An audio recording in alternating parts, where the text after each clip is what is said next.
endrika hafa indray no hita namana Bertrand avy mandana amintsika amin'ny asabotsy izao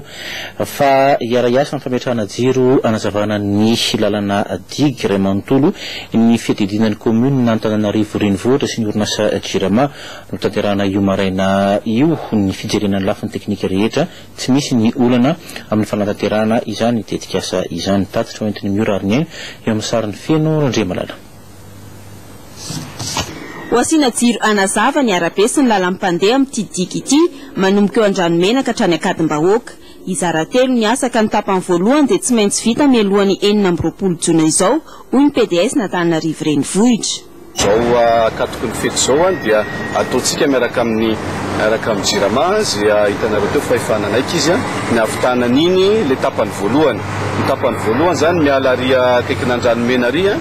parapatonga tia Pasika. Dia ny tapany faharoa miala eto amin'ny tetezana nosy zato eto marapavoaka ary amin'ny Akadimbahoaka. Tsy misy olana raha ny fanatanterahana ity tetikasa ity raha ny nambarany avy eo amin'ny Jirama mirefy 7 kilometatra sy 700 ny tapany voalohany. Ny fanazavana teknika aloha dia ataoko hoe tsisy olana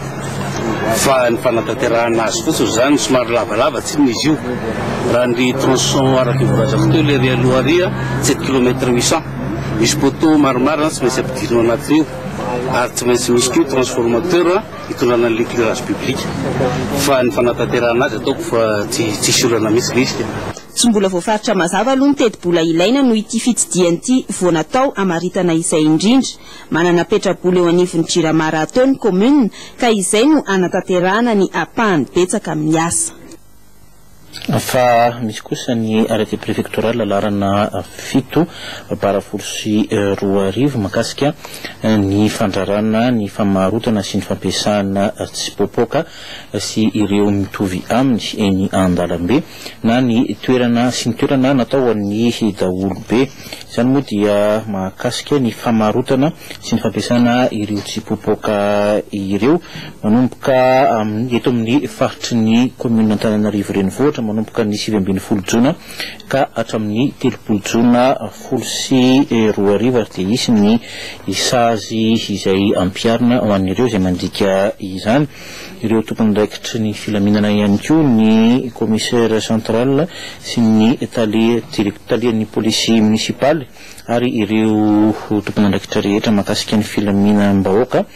dia entanina ihany koa amin'ampiatra sy anaraka ny fampiarana izao arrêté préfectoral izao araky ny ity taratasy nalefa ny eo anivon'ny préfecture ny police n'Antananarivo ity. Fa nivoaka androany kosa ny vokatry ny fanadihadiana natao mikasika ny fitombon'ny mponina sy ny fahasalamany.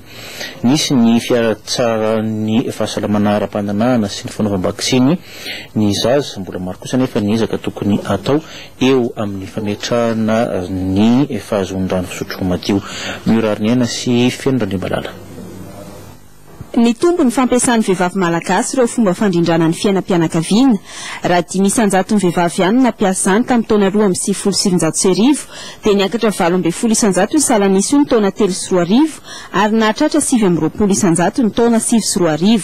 na izany aza dia mbola avy ihany ny tahan'ny fiterahana eto Madagasikara. Araka ny tarehimarika mantsy dia mananjanaka 4 faingovary ny vehivavy malagasy iray ary ny 13 ny tanora 15 hatramin'ny 17 taona dia efa mananjanaka sahady. Mikasika ny fanaovam-bakisiny indray dia vita vakisiny iadina amin'ireo aretin'ny zaza avokoa ny 12 ny zaza 12 hatramin'ny 13 volana. Mihatsara ihany koa ny fitsaboana ny reny sy ny zaza indrindra ny fanaraha-maso ny reny bevoka. Ny any amin'ny faritra Androy Melaka ny mbola tsy tomombana loatra izay fanaraha-maso ny reny bevoka izay satria eo amin'ny 15 hatramin'ny 7 ihany no manara-maso ny toe-batany raha mahatratra 4 izany any amin'ny faritra hafa. Tsy ampilanja kosa ny antsasaky ny zaza malagasy avy sy mafy kokoa ny fisehon'izany any amin'ny faritra Moromanisy Anosy. Ny tatitra ny fanadihadiana faha-4 makasika ny fitombon'ny mponina sy ny fahasalamana ny taona 20 avokoa no nahafantaran'ireo tarehimarika ireo.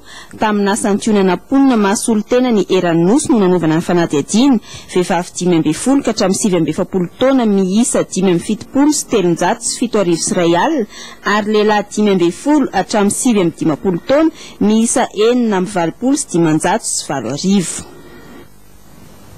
Vaovao mahakasika ny tontolo iainana mankalazana tsy ho ela ny karafansika ny andro raisam-pirenena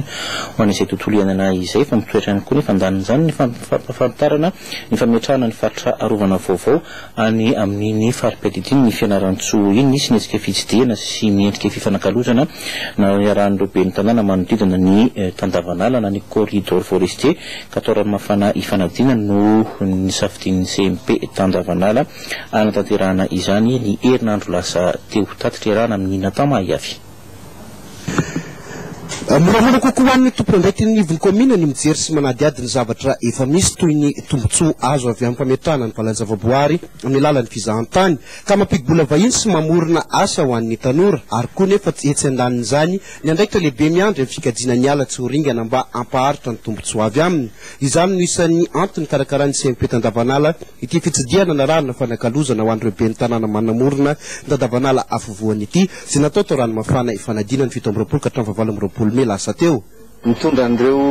maire amin'ny commune manodidina ny Tandavanala iny ny CMP taty amin'ny commune Ranomafana taty amin'ny parc national zany mba ampiaina ireo maire ireo izany atao hoe fikajina ny valanjavaboary zany satria tafiditra ao anatin'ny faritra arovana iny Tandavanala iny. Atao anatin'ity fiaonana ity zany dia ny fanakalao hevitra ireo ben'ny tanàna ireo amin'ny zava-misy amin'ny fikajina ny tontolo manodidina azy ireo any amin'ny commune manodidina ny Tandavanala zany satria samy manana ny zava-misy sy zava-miseho aminy izy ireo ohatra hoe ny fifandraisany zareo amin'ireo vondron'olona ifotony ny fitandrahana izay misy any amin'ny zareo ny zavatra tokony atao ny fanakalo hevitra momba ny zany.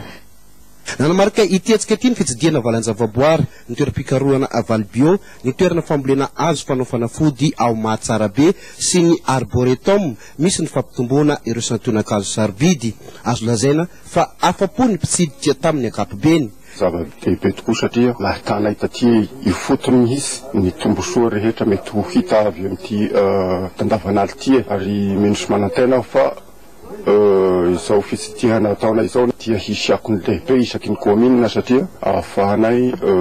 manentana sy mandresitra lahatra ny mponina amin'ny fiarovana ny tontolo iainana.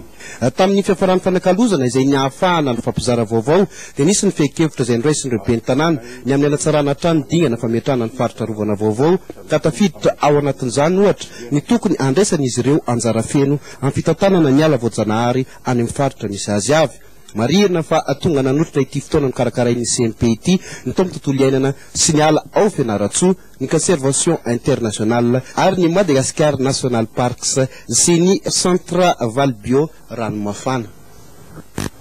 Lafim-baovao fa tantera tany aratsinainy teo isika no nanamarika ny andro eran-tany amin'ny tsy fifoana sigara sy fihinanana paraky manana sapana ramosahana ny ady amin'ny izy io ny fanjakana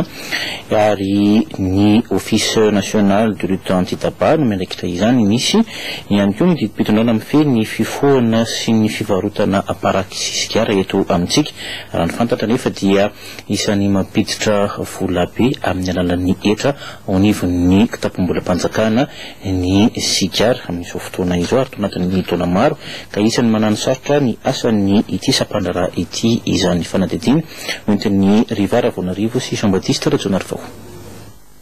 Iray amin'ireo firenena miady amin'ny fifohana sigara sy fihinanana paraky Madagasikara. Sampandrara iray misahana miady atao amin'izany eto amintsika ny office national de lutte anti-tabac eo anivon'ny primatora lefitra misahana ny fahasalamam-bahoaka. Fanentanana ny olona tsy hanjifa ireo vokatr'ireo, fampahafantarana ny vokadratsiny, ny lalàna mifehy ny fivarotana sy fanjifana ny paraky sy sigara ary ny fampiarana ny sazy mifanaraka amin'izay no sahaniny ity office national de lutte anti-tabac ity. Miara-miasa amin'ny ONG sy fikambanana maro izy amin'izany ady atao famongorana ny fifohana sigara sy fihinanana paraky izany. Na eo aza nefa ny didim-pitondrana navoaka ny fitondram-panjakana mandrara sy mifehy ny fivarotana ireo vokatr'ireo dia isan'ny mampiditra vola betsaka eo anivon'ny kitapom-bolam-panjakana ny vola sy ny hetra azo avy amin'ireny vokatr'ireny ka isan'ny mahasarotra ny asa ataon'ny office national de lutte anti-tabac. Ny ofina latsy zany